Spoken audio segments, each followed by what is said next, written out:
napapalibutan man ng 5 mas malalaking bayan, hindi magpapahuli ang bayan ng Mapandan. Sa Arco pa lamang, kaya nang makipagsabayan. So, bali yung bagong Mapandan Arc kasi is, ito yung pinaka-tinarget talaga ng mayor namin na first project niya sa kanyang pag-upo. So, yung groundbreaking itself nito, nangyari siya sa day 1 mismo ni Mayor Vega.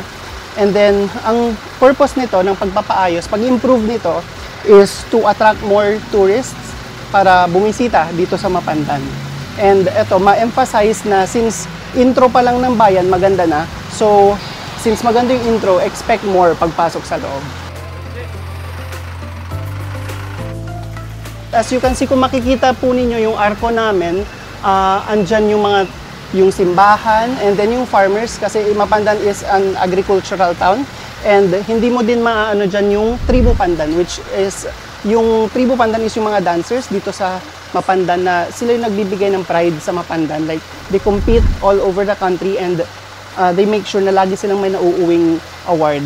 Siyempre, since we also want to highlight yung mga talents ng mga locals namin, nung mga nag-hand sculpt, nung mga design nung art mismo is mga local talents din namin dito sa Mapandan. So, there are 6 entry points papunta sa Mapandan, pero ito yung pinaka-main entrance namin kasi yung usual na route or yung commercial area na pinupuntahan kasi ng mga Mapandinians ay sa Dagupan, which is dito yung entry and exit papunta doon. So, mostly ng mga pumupunta sa Mapandan, dito talaga daan. May coffee shop sa tabi lang ng Arco kaya pwedeng magpahinga kasama ng iyong mga kaibigan o pamilya kapag napagod ka sa biyahe. May mga nagtitinda din ng iba't ibang pagkain sa area, kaya tiyak na mas ma-e-enjoy ninyo ang pagtambay dito.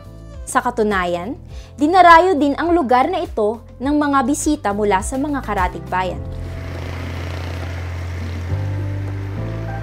10 minuto mula dito ay mararating na natin ang isa sa tinaguriang pinakamagandang plaza sa lalawigan ng Pangasinan. Ready na ba kayo? Let's go!